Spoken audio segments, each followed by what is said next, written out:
To remove or replace the top rear cover, first remove the touch mat, the right rear cover, the left rear cover, and the column assembly. Pry the top edge of the top rear cover up and remove it from the unit.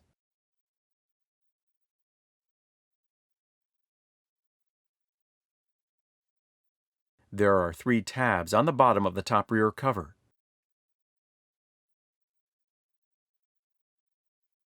That fit into slots on the middle frame.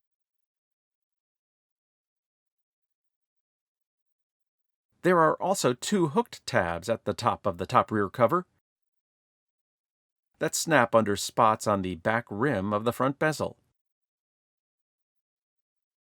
To replace the top rear cover, first insert the bottom tabs of the cover into their slots. Press the top of the cover down until the top hooked tabs snap into place.